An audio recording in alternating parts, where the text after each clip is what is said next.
Macedonia did a 50 and this is my video response to Novabugs Friday Foursome racing games. Now, before I get into the top 4, I'm going to do a very brief history of being racing games. And I mean it's going to be very brief. Well, the first racing game I ever meant to play but didn't really like was Pole Position on the Atari. When Dad got it, when at the same time they also got Miss Pac-Man and Dig Dug for the Atari.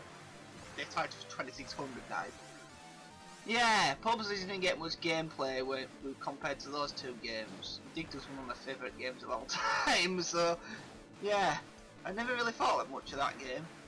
And literally the next time I ever touched any racing game at all was on the Mega CD on the Sega Classics collection, and that was Super Monaco GP.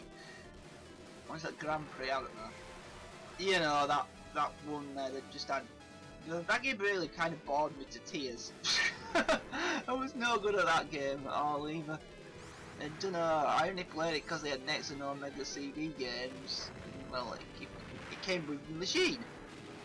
You know, nearly every single Mega CD came with that. This were 5 games on, which bizarrely enough Golden Axe was only 1 player on, even though no other version of the game's ever been like that. I'll never get that bit, but yeah.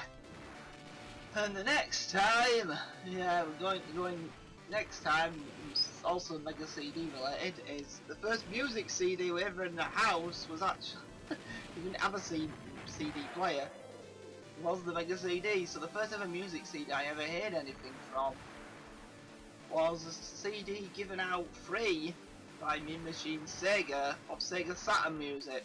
So yeah, the first ever music track I heard on a CD was that song from Daytona USA, you know, the one what goes Rolling Start. Even though for years I thought it was actually going Growing Farm. Even though I know that makes no sense, but none of the lyrics of that them songs really properly know what the same name much sense anyway. They're hilariously English. I'm sure everyone knows what Daytona USA is. Being past an arcade in years ago, you definitely heard that Daytona music. It was the loudest thing always there.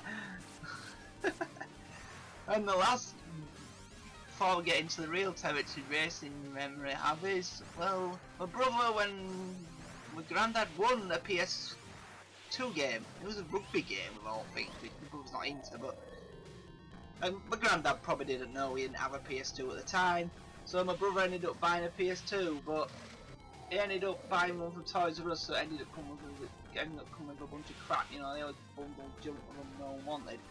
And they bundled it with a steering wheel. Yeah, I think it came with steering wheel because it came with that launch game, Smuggler's Run, which you don't even really need. It's not even a game that really works with steering wheel very well anyway. And I don't remember the game being that good. Yeah, we didn't play it much. And well, yeah, my brother left the steering wheel under his bed and kind of bounced up and down on the bed and well broke it. So yeah. It didn't get much use, that steering wheel. That's the reason why I don't actually like racing games in arcades. I just don't like playing with steering wheel. I mean, I can't drive bumper cars for crap, so yeah, it's just like, to me it's like making him 50 times harder to throw a steering wheel into it. Yeah. Well anyway, so now we're actually going to go onto the real top 4.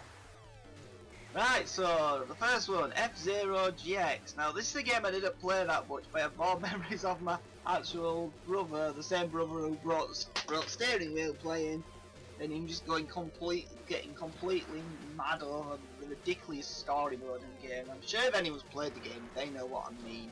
It's got this story mode in it, and there's this mission in the game where you have to, it's basically rip off of the movie Speed. If you go below a certain speed, you just blow up.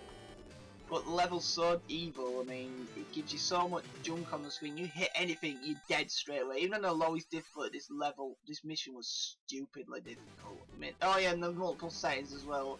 I don't know anyone could beat on the highest settings. It was oh no, the speed of that game was complete nuts as well, wasn't it? Right, so the next one. Outrun 2006. Or Outrun 2, or whatever you want to call it. I remember first playing this on 360. I know the game's been like years before then, and I knew about the game, but I never played it before then. I just downloaded a demo of it and then just bought it. I'm not very good at the game, I admit that, but I still have some fun with it, and I like the goofy music it's got. And I can sometimes reach to the end of the levels. I know it's sometimes, most times you fail, and the random woman you're angry to use to strangle them to death. I'm not very good at it. But anyway, it don't end there with a 360 version, because at the time we only had one 360, it was in my room. So it was that going on. So I ended up having to buy a copy of the game on Steam.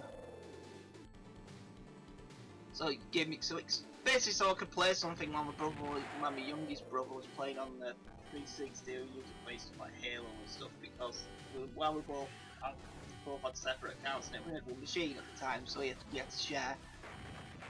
And I didn't really want to watch Halo and all the stuff he played, because it was kind of boring to me anyway.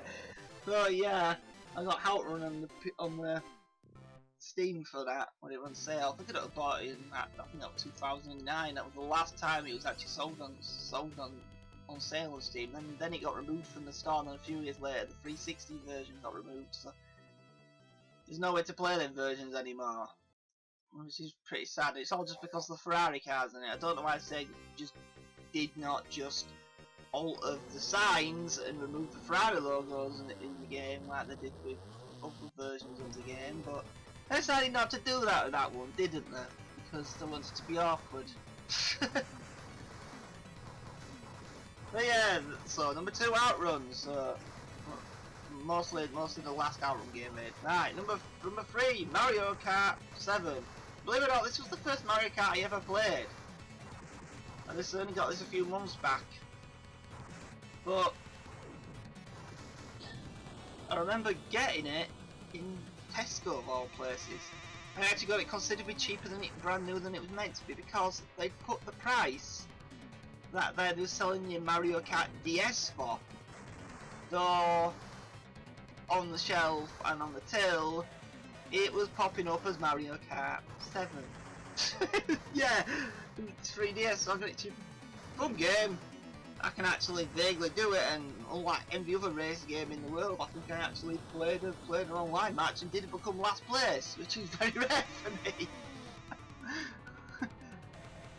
Right, and the last one, this is the bit before Mario Kart, is Sonic and Sega All-Stars Racing Transform. Now, I grew up with Sega, so actually, I'm thinking about three of the games in this list had Sega to do with it, didn't they? The only one that didn't was Mario Kart 7. Well, anyway, yeah. So I admit this is another game I'm not very good at. Maybe because this game actually has a reason not to be good at it, because the difficulty of the game is kind of high. It's a bit too hard for what it needs to be.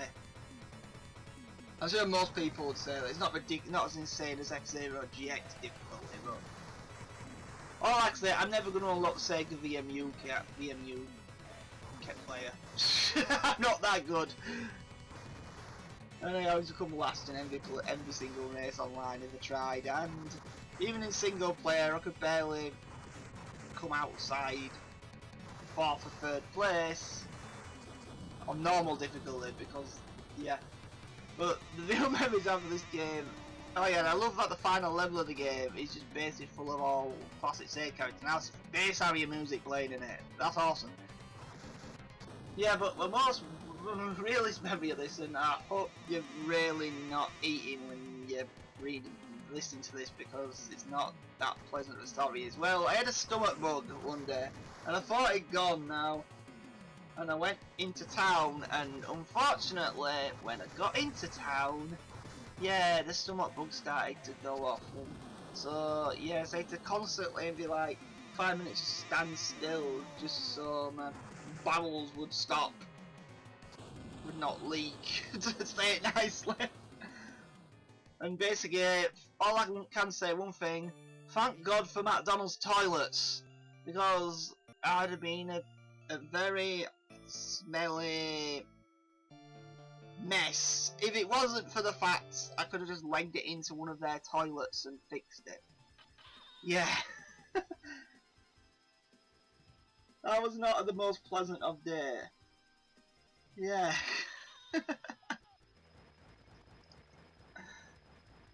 That's what happened. So yeah, when I think of Sonic racing, I think of having the runs, and that's a strange thing to remember, but well, that's my response for this Friday Foursome. Thank you for watching and listening.